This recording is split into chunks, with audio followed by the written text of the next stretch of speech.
Hello.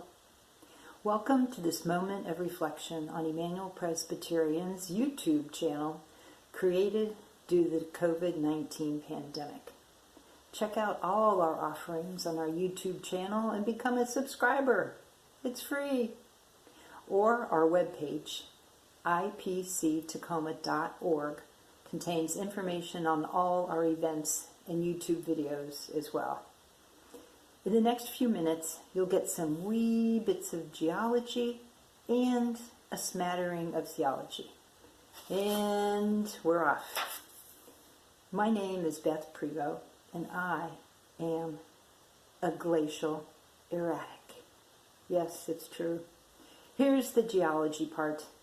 Glaciers, huge masses of compressed snow, used to cover most of North America. Believe it or not, glaciers moved. So slowly you couldn't see them moving, but they moved. Glaciers slid over our continent, picking up loose debris, for example, giant chunks of rock on their undersides. Every now and then, one of these chunks of rock would work free from the bottom of the glacier and be left behind, far away, miles away from where that rock had been created. Well, in modern times, those boulders really stumped the geologists who knew what kind of rock should be in a certain area, but that one they were looking at was not it. Geologists eventually figured out how these strange rocks had been moved about the country, and these surprising, misplaced rocks came to be known as glacial erratics.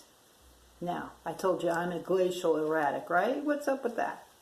Well, I did transplant myself here from the East Coast over 30 years ago. That's part of it, but there's more. My making a YouTube video for a church is very glacial erratic like, I can tell you that for sure. Many moons ago when I left home and opened the door to my out-of-state college education, I slammed shut the door for any more organized religion. About 30 years passed before I had any spark of interest in going back to the church. I still feel a little bit misplaced, like a glacial erratic, doing this religion thing. And I'm not the only person who wonders what I'm doing here. Let me explain. Imagine this. 10 years ago, January, I'm at a beautiful Catholic retreat center on the water, in the woods, making my very first 3-day silent retreat with Seattle University. Down the road from this retreat center is a retirement home for retired priests. So us retreatants would often see the priests on the grounds, particularly around meal times. There was some good cooking up there. A side note here, please. Entering our 4th week of stay home, stay healthy in Washington State, I find myself reflecting back on pre-COVID experiences like this one and realizing I still haven't fully learned the lesson to treasure and cherish the sweetness of every single day I am gifted with. I still need to work on fully absorbing the practice of holding deep gratitude for ordinary experiences that are really not ordinary at all. But that's another story for another day. Back to the Catholic Retreat Center. Imagine this, a sunbreak in the middle of January. I hightailed it outside for the trail to the water, almost knocking over retired Father John in the building lobby. We greeted each other, and yeah, I was kind of breaking the new rules there, wasn't I? It was a silent retreat, remember? Well, Father John looked up at me with a puzzled look on his face, and he says, "Here, as a spiritual director, are you, with Seattle University? Nice, a spiritual director." Ooh, I thought, Father John thought I was a spiritual director. I almost heard a giant whooshing sound as my ego rapidly inflated. I hadn't had that big a boost in a long time. Thoughts ricocheted rapid fire through my head. What was it about me that Father thought made me think I was a spiritual director? Was there a sense of saintly compassion oozing out of my pores? Did I have a particularly wise and compassionate look this day? I snapped out of my reverie, smiling. No, Father. I just started studying in the School of Theology and Ministry at Seattle University this year, part-time. I'm here as a student.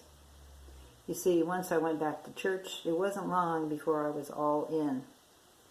Well, Father John squinted up at me again, shook his head from side to side, and said, right to my face, "Well, my dear, you're getting started rather late in life at this theology thing, aren't you?"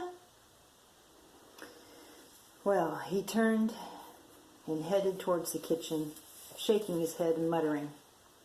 There I was, just like a huge boulder that had been formed in one place but dropped by a glacier far away in another, creating a giant puzzle. I was a glacial erratic for Father John that day, for sure. Surprise! My surprise at making a video for a church, Father John's surprise that I was just getting started with this religion thing at my advanced age.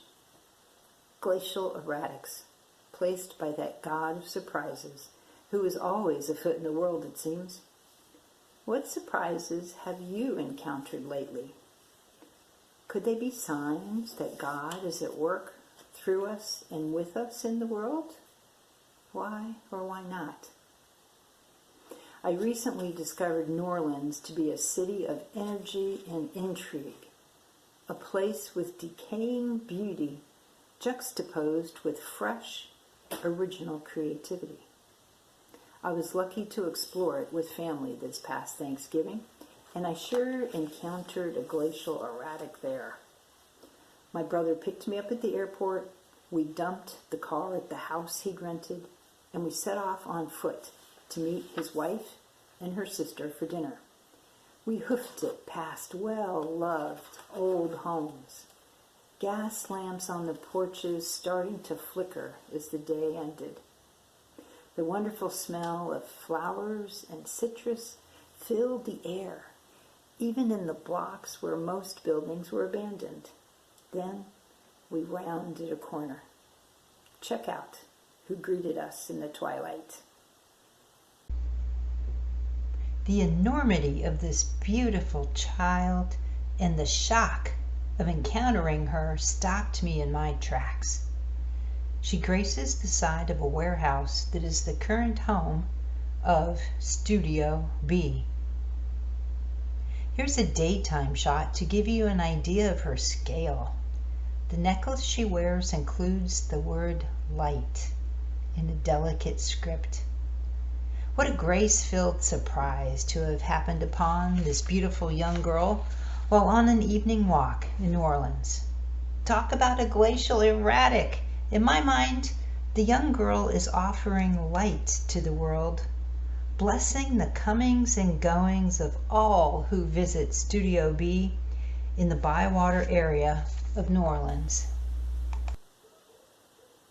And she blesses the work inside of Brandon B. Mike Odoms, a New Orleans-based visual artist engaged in the transnational dialogue about the intersection of art and resistance. His first solo show, housed there, grew out of a fascinating post-Katrina illegal art experience in the lower Ninth Ward. In the middle of this arts, industry, and residential area of New Orleans sits Studio B, with its 35,000 square feet of room-sized installations, expanding our understanding of art and social justice in a stunningly beautiful, yet uncomfortable way. Talk about a glacial erratic. Undoubtedly, I felt God at work inside and outside the walls of Studio B. May those walls still house the work of Brandon B. Mike Odoms once New Orleans has flattened and squashed its COVID-19 curve. Let's go from that warehouse-sized surprise in New Orleans to here, now, in our own South Sound backyards. What have you been noticing? Any surprises? Any glacial erratics in your backyard? Could they be signs that God is at work in the world through us and with us? Why or why not? A friend whose job takes her into local hospitals tells of the uplifting and refreshing support our community is displaying for our healthcare workers. People are bringing in homemade masks and making donations so hot meals can be delivered to the healthcare heroes. I'm sure many of us know people who are making masks. Maybe you're sewing some yourself. Is this a sign that God is at work through us and with us in the world? Check out this impromptu workout session on the sidewalk in Fircrest. Passers-by can do lunges, squats, jumping jacks, sprints, and more before they reach the corner. The last instruction is to wave at the neighbor in the last house. What about this pop-up food and needs pantry I spied in Lakewood? The sign says, "Take what you need, help if you can. We will get through this together." And I love this sign that's down at Titlow Beach. "We got this, Tacoma." Signs like this are sprinkled throughout the West End if you're traveling slow enough to notice. Are these surprises evidence that God is at work through us and with us in the world? Lastly, when we follow Mary Oliver's life instructions to pay attention, there's always some aspect of creation that can astonish my soul. Back in October, a friend told me that autumn was her very favorite season because around every corner there's always a surprise. A bush burning orange or a tree glowing red. Last week, she told me that spring is her favorite season because, well, you know. Around every corner, there's always a surprise. Surprises in our world, just like those glacial erratics. Do you think these are evidence that God is at work through us and with us in the world? Why or why not? Pay attention to your glacial erratics, the surprises that enter your life. Notice how you are responding to them. How you respond will make you who you are. As we adjust to staying at home, still working or not, sharing living space with others or not, we may find our interior lives harboring some surprises as well. What has your attention these days? What's been capturing your energy? Perhaps you're noticing a small, subtle shift in your thinking, or a startling about face. Have you learned anything about yourself or others during this pandemic? Does any part of your new daily routine seem to be sacred and God-filled? This worldwide quarantine has required new procedures and practices from all of us. Might there be a new thing you want to keep with you in the future? What about your pre-pandemic ways of being? Are you noticing any you may want to leave behind? The God of surprises, the God of glacial erratics, is always with us and is always creating something new. What surprises are showing up in your life? I'll close now with a prayer by Pierre Teilhard de Chardin. It's called Patient Trust.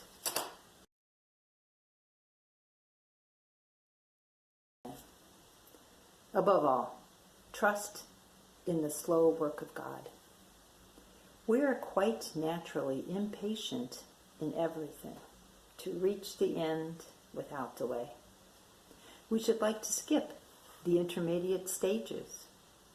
We are impatient of being on the way to something unknown, something new, and yet it is the law of all progress that it is made by passing through some stages of instability, and that it may take a very long time.